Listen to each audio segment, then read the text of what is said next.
Dans cette classe de l'Institut de Touraine, pas de craie ni de marqueur à tableau, mais un stylet. Sur ce grand écran, il est ainsi possible d'écrire, de dessiner, de gommer, de souligner. Bref, tous les outils d'un bon vieux tableau noir sont disponibles. Sauf que ce tableau, dit interactif, fonctionne via un ordinateur et un rétroprojecteur. On peut enregistrer tous les tableaux sur la clé USB sur l'ordinateur et les réutiliser.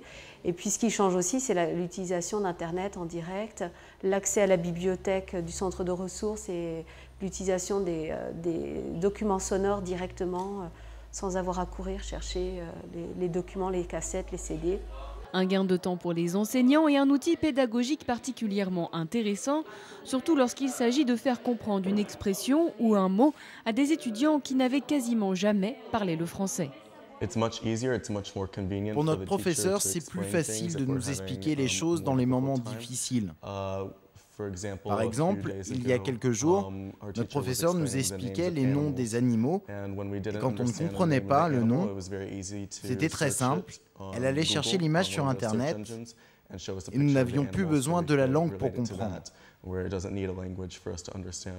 Aujourd'hui, 16 tableaux numériques sont en service à l'Institut de Touraine. Des installations estimées entre 2 000 et 5 000 € selon les technologies qui y seront associées.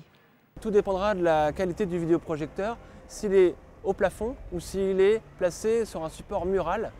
Et puis un environnement sonore avec des enceintes intégrées. Et dernière chose, monter et descendre le tableau puisque le vidéoprojecteur peut être solidaire du tableau interactif. Donc je vais pouvoir adapter à la taille de l'utilisateur. Ainsi, malgré son prix, le tableau interactif tend à se démocratiser. En 2009, 50 lycées, dont une dizaine en Indre-et-Loire, ont été équipés.